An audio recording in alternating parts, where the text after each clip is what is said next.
Today we talk about your baby's first pictures, what ultrasound actually shows in the first trimester, and what all those early milestones really mean. I'm Dr. Mark Amols, and this is Taco Bout Fertility Tuesday.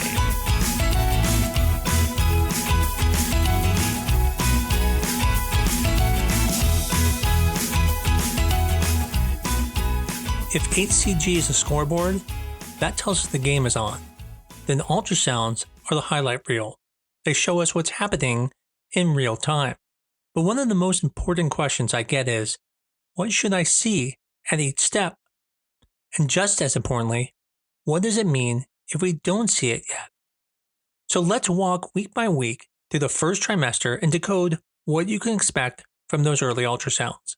Now, as you know, prior to the first ultrasound, you're doing HCG levels every 4 to 8 hours, watching them double and make sure they're rising normally. The reason we don't do an ultrasound at that early stage is because you can't see the baby. It's just too small to see, even though it's there. The first time you can see the baby is approximately around 4 to 5 weeks. Now, when I say see the baby, I mean seeing structures that represent the baby. The first structure we'll see is called the gestational sac. And this is a sac that's inside the uterus and usually comes around 4 weeks, 5 days, to about 5 weeks. But this is just telling us that the baby is inside the uterus. It doesn't tell us this is a normal pregnancy yet because it's just a sac. So we can't confirm the pregnancy is healthy or viable, but we at least know it's in the uterus, and that tells us it's not an ectopic. That's one of the reasons why we do those ultrasounds around 5 weeks, 3 days, and 5 weeks, 5 days. Now, once we see the gestational sac, we don't need to follow HCG levels anymore because we can just watch the progression of what we expect to see in the ultrasound. There are times we may still use HCG if, let's say, something on the ultrasound doesn't look right. We may want to check the HCG level to make sure it's not dropping significantly.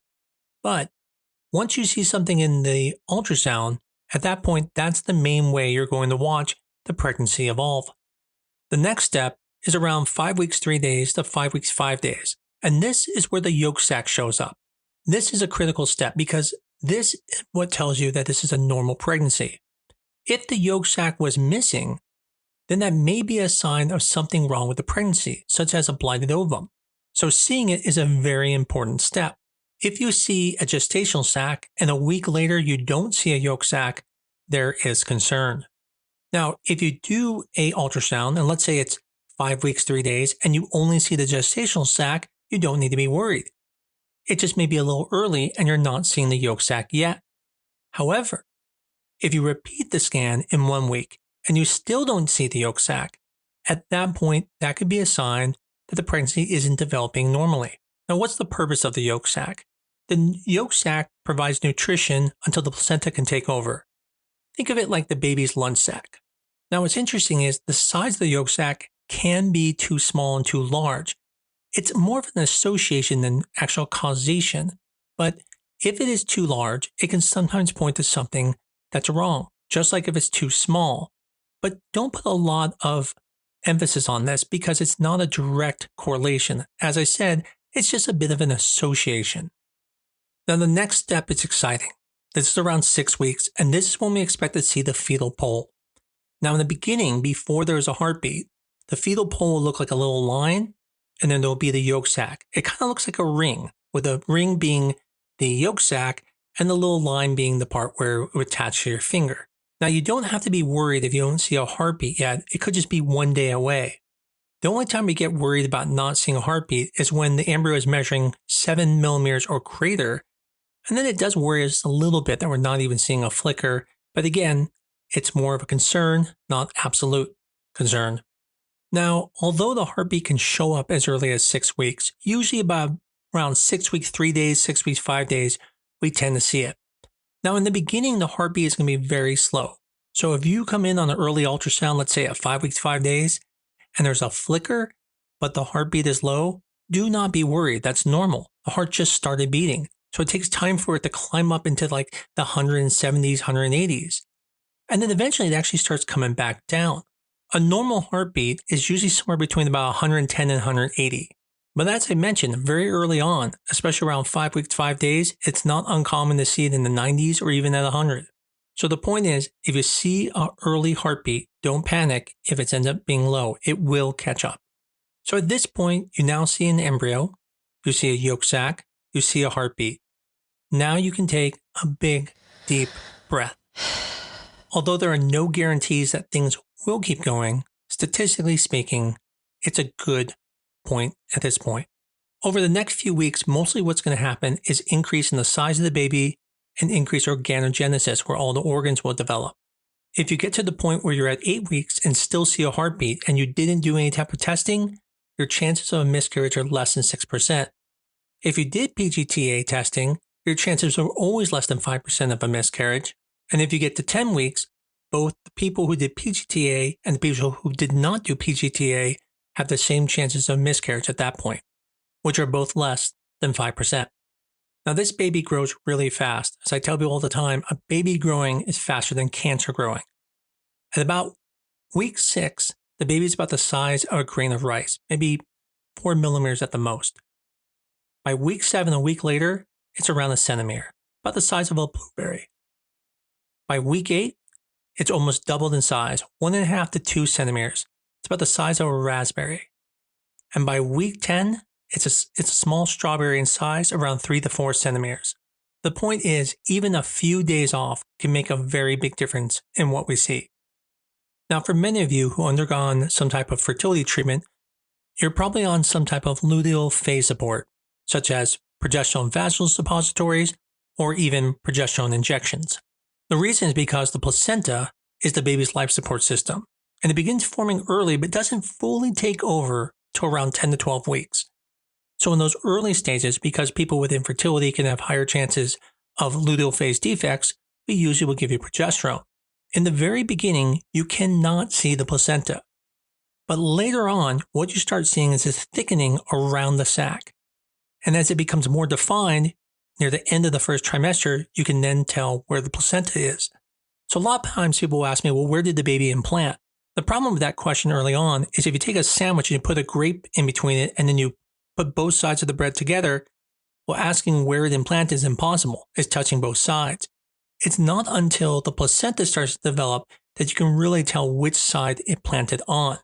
Now, what you can tell early on is where it implanted from the standpoint of near the top of the fundus or near the lower portion of the uterus. One of the most important things when it comes to ultrasound is dating the pregnancy. When people don't go through fertility, we don't know the date of conception. So we use the last menstrual period and we assume that 2 weeks after the last menstrual period, they ovulated and that's the date of conception. But we know it's not exact. But when you do know the exact date of conception, such as with IVF or even with IUIs, the timing matters a little bit more. What do we mean by that?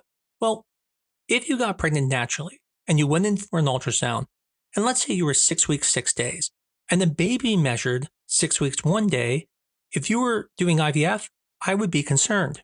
But if you didn't do IVF, I'd say, okay, maybe the timing was off. We don't really know when you had conception. But with IVF, we know it's so close that really anything more than 3 days behind is concerning.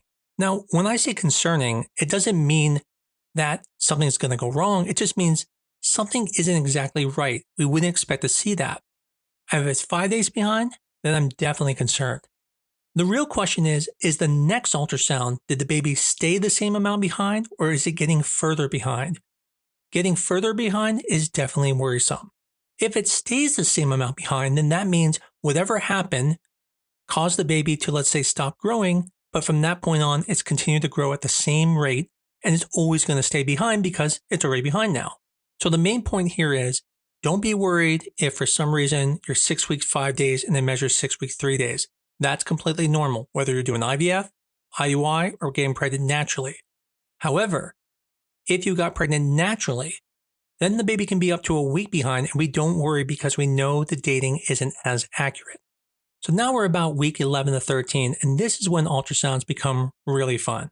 Not only can you recognize the structures of the baby, such as arms and legs and the head, sometimes even starting to see a little bit of the nose, but now you see movement. You can see the baby jumping around, and it's pretty crazy when you see it.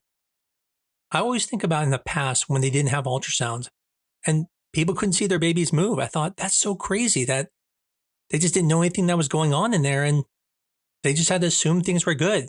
I feel like we're so fortunate now to have this type of imaging to give us the details and make us feel more comfortable and give us a chance to meet our baby a little bit earlier. Now, once we get into this stage, this is where some testing can be performed, such as NIPTs to check for things like genetics of the embryo, such as Down syndrome, trisomy 13, trisomy 18, and another type of ultrasound called a nuchal translucency test. And this is where they look at the back of the baby's neck to see how thick it is. The science behind this is that all babies do not have very good drainage systems, talking like their lymphatic systems to pull the fluid out of their skin. If there are problems with the circulation or problems with the lymphatic system, the plumbing, then that could cause fluid to build up and cause the fluid on the back of their neck to get a little thicker than normal. Again, it's supposed to be there. All babies have it. But some babies, such as ones with Down syndrome, have heart problems, or other type of chromosomal problems like trisomy 13, trisomy 18 would cause that fluid to build up more.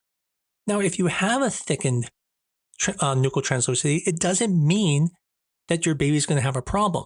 What it means is that there could be an issue, and that's when you go into other tests. It doesn't mean your baby has Down syndrome or some other genetic problem. It just means the fluid collection is building up, so there's some type of lymphatic or cardiovascular system that could be causing an issue. The next step is doing an amniocentesis, or even what's called a CVS, that you can do even a little bit earlier. That will then help you determine if that nuchal thickness is due to a chromosomal problem or just some other minor issue or major issue. Now, although it's beyond this podcast topic, the next ultrasound you're going to have is going to be the anatomy scan, which happens a little bit later in the pregnancy, around 20 weeks. We'll touch on that in a future episode. I think the important takeaway today is that one ultrasound is just a snapshot. Pregnancy is more like a movie. It takes multiple scenes to see how the story unfolds. The first trimester might be filled with milestones, but it's also filled with variability, where a few days can make the difference between seeing nothing and seeing a heartbeat. So if you're in that span where you maybe had blood tests or you're waiting for that first ultrasound, remember, the ultrasound is powerful, but it's not perfect. Sometimes the best medicine is just patience. Hopefully this episode was helpful for you. I know a lot of times we do on fertility topics, but I thought it'd be nice to do things when people are pregnant. Start talking about that for a few episodes. If you know someone who's wondering about an ultrasound, or maybe they just found out they're pregnant, let them know about this episode. If you like this, tell your friends about our show and give us a 5-star review on your favorite medium. But most of all, keep coming back. I look forward to talking to you again next week on Taco Bout Fertility Tuesday.